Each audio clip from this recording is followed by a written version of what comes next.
what you can see Tony doing here is he's stretching and squeezing the pecs. He's not just pushing up and down. He's squeezing the weight up with his pecs and then stretching his pecs and then flexing his pecs. Because you take a bunch of steroids and then step two is you got to push the steroids into the muscle.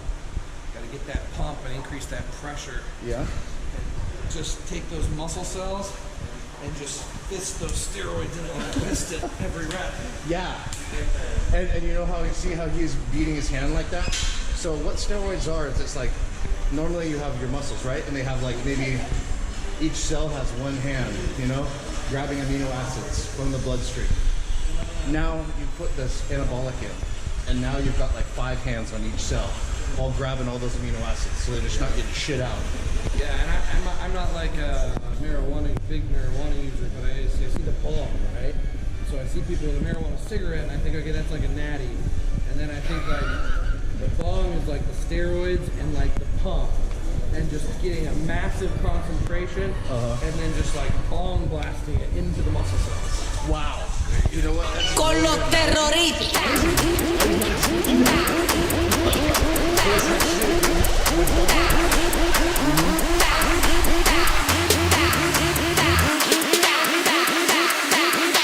And do the Harlem Shake.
Touching the chest each rep, that's a full rep. A fiancé visa, and we have to have a lot of pictures together, but anybody could fake pictures. I think that we're going to need to make a sex tape to prove to immigration that we're actually having sex. And I think we have to make a sex tape like right now. I think that would be covered under the obscenity laws. How else are we going to prove that we have an intimate relationship if we don't have the actual video of the intercourse on camera to prove to immigration that we're intimate? I think you're getting a little too technical there, Tony. I'm just going to be stretching and squeezing my pecs. Instead of pushing the weight, trying to get reps, I'm just going to be stretching and squeezing my pecs. Okay. Is there any in here? So we need 10 kg in here?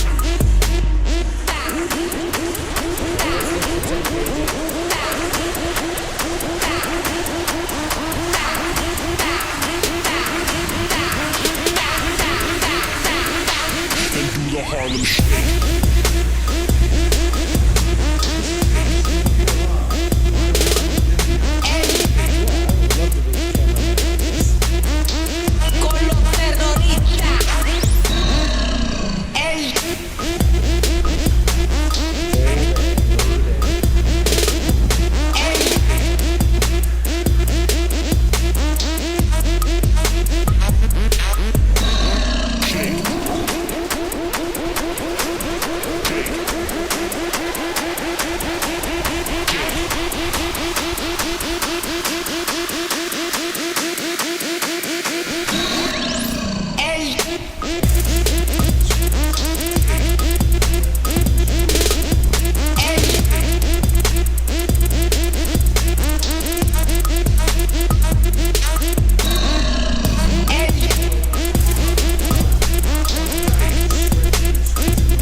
feeling that pump now. All right, we're not just pressing the weight up and putting it down to our chest. This is stretching and squeezing his pecs. That's the only thing he's doing to move the weight. It's a conscious thing. Now it's getting hard. It gets hard all of a sudden because he's still just using those pecs instead of using all those accessory muscles. Just to squeeze the fuck out of it. This is the last couple reps. Yeah, squeeze that shit. Yeah. After you do that technique of just stretching and squeezing, instead of like, we normally always think about, I gotta complete the exercise. So I'm like going down, like with a squat, you know, I'm going down, and I'm going up. You know, I would say I'm certainly not thinking about. I think of it sort of like cross training, not to be confused with CrossFit, but if you work a muscle with a certain rep range, certain rep speed, certain range of motion, your body adapts to that. Are you feeling the pump from that set of bench presses that we were doing over there? Yes, I am feeling the pump because I'm going to give you a bunch of reasons. Number one, we did high rep. Number two, we were really contracting the muscle and we didn't let the tension come off. So we put constant tension, lighter weight, focus on contracting the muscle, not just moving the weight. Number three, I took 200 micrograms of IGF LR3 this morning. Number four, I ate ground beef and eggs, which I included lots of extra Himalaya sea salt in it. For the pump. For the pump. I did not take any dick pills pre-workout, no Cialis, Levitra, Viagra, simply because I just didn't think of it. And let's see, if anything else contributing to the pump. I'm trying to think what else contributing to it. You know what? That sounds like you took, you know, a serious power up. Like if you were on Mario, like Super Mario Brothers, you would have just now bounced and got either the mushroom or the star, the all-star, to like make you invincible, or like big and shooting fireballs and shit. Yeah, I feel like I could shoot fireballs. All right, we're gonna do this exercise now, guys. This machine, when you put your hands on the outside and curve them over, you can use your palms to like press it in and do the same like stretching and squeezing motion. Stretch and squeeze to move the weight instead of just thinking move the fucking weight. This is like a higher rep, lighter weight day, so this is what we're focusing on. This machine is fucking excellent.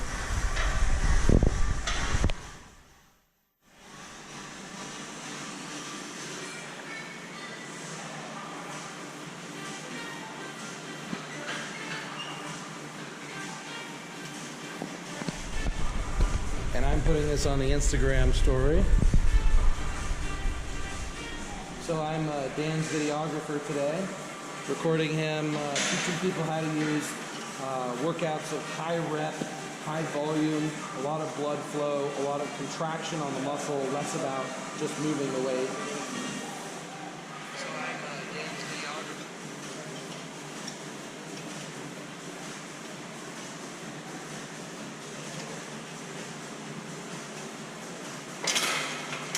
All right, so that was 20 reps. Okay, still recording. Now Tony's gonna go. And right now we're using a little bit more than half the stack. So it's easy, it's lightweight, but I make it look hard. Like I really squeeze the muscle, so I pretend that the weight's much heavier than it is. Because pretty soon, I'm gonna fail. Because I'm contracting, I'm gonna spend all that contraction. There's not gonna be any contraction left in the muscle, but then I'll still push it. Watch the tie-in on the pec move. You can see his pec stretching and contracting right now. Now I also pinch my shoulder blades back and look down as best I can. And this helps hit the upper chest a bit more, and it also just hits the chest fibers in a way that they're not used to, because for so many years, 10, 12, 15 years, I worked the chest in the way that my body wanted to for strength, to be able to move the weight. Okay, where am I actually, instead of where am I the strongest, where am I the weakest? And I'm the weakest, my upper chest is the weakest, and my strength is the worst when I pinch my shoulders down and back. for chest, at least in the contraction part of the range of motion. So like right here, I have a lot of strength in the stretch position with my shoulders pinned down and back. But then right here, oh, it's so hard. But see, if I put my shoulders forward, it's easy. I can do this all day. But I pin my shoulders down and back, and it's really hard. Putting all the strain on your pec. Yes, on the pec and your shoulder. from an angle and hitting the specific fibers that are the weakest. It's amazing that I'm talking through this set because I'm actually in a lot of pain right now. Yeah. Awesome. See me sweating? You see me? He's now going past the point of failure to partial failure. You see, he's not able to complete the full contraction of the pec at this point because he's too fatigued. But now he's completing the partial contraction of the pec until it dies. And it's dead. Oh, good stretch. Oh, I like that little stretch at the end. Oh, not to get too scientific about myofascial stretching and creating this emergency response to the muscle to adapt all this. It just plain feels good to stretch after a set. The muscle gets so tight. Hey guys, Tony and I just took a little water break, but now we're back, and we've increased the weight from 50 kilograms to 70 kilograms. So that's nearly a 25% increase, and we're gonna do a heavier set now on here. But it's the same thing, it's just moving the fucking weight with the muscle. Let's tell them sneak preview. You gonna come to Enhanced Athlete Gym in the United States and roll around in a Ferrari with me doing kratom? Yeah. Yeah, that sounds cool. Will you allow me to be on kratom while I drive you in a 200-mile-per-hour car? That sounds exhilarating. YOLO, bro. All right, let's hit it. All right.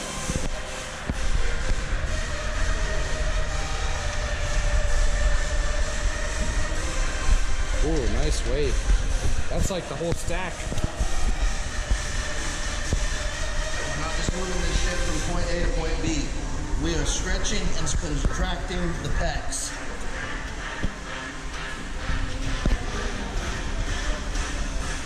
I'm not even counting. I'm just killing the muscle.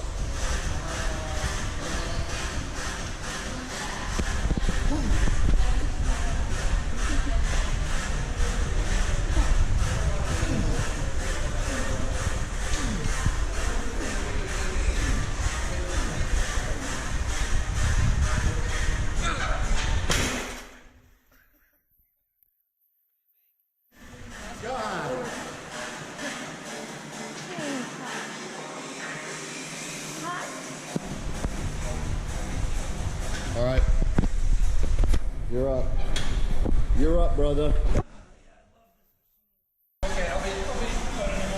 Oh, this is his specialty. You could almost call this like it's some kind of fly, like an upper chest fly. Two choices: that one or this one. Ah, this is the one. This is the one. Yeah, the other one was similar, but this is the.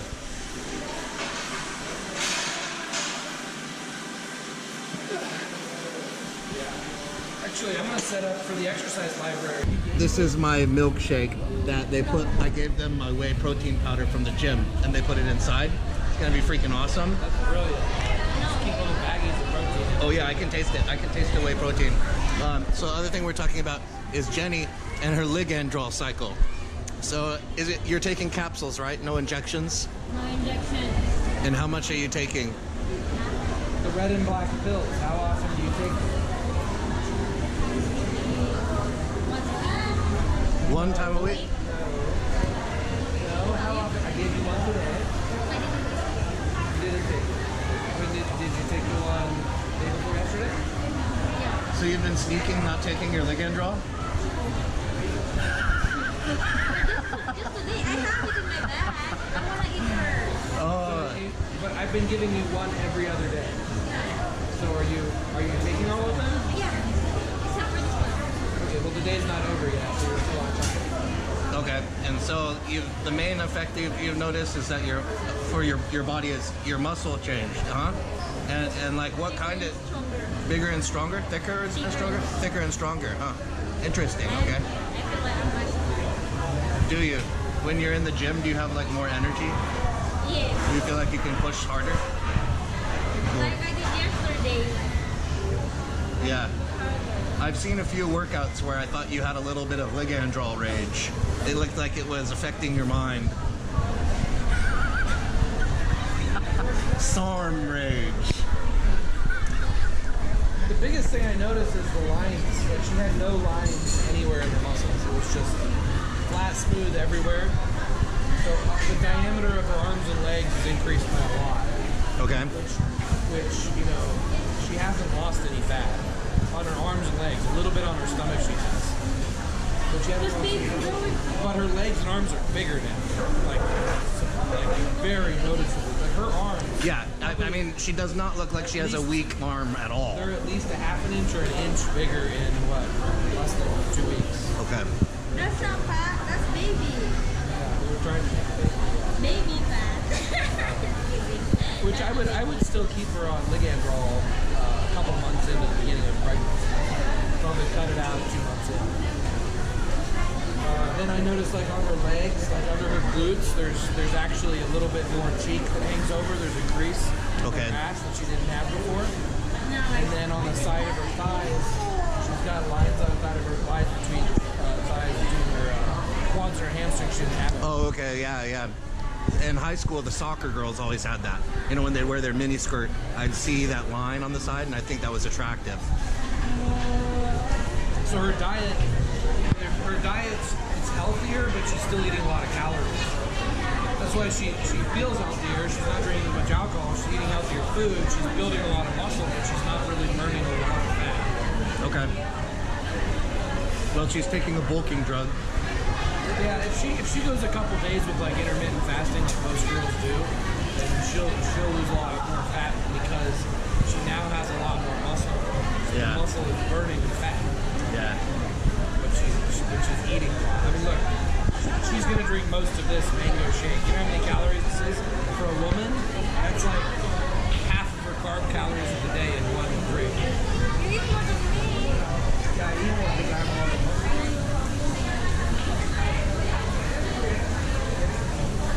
I just feel like I eat less now. That's why I keep saying like, thank you. She's getting into a bad habit of eating shopao, which are those white Yeah. puffy buns with like the ground meat inside. So I keep healthy. The outside is basically like eating sugar. It's like, you know, eating like white bread. And then, Sounds like she's trying to get huge. yeah, the inside is like sausage with a lot of fat. You're really... Show me that bicep. Sounds like you're trying to get huge.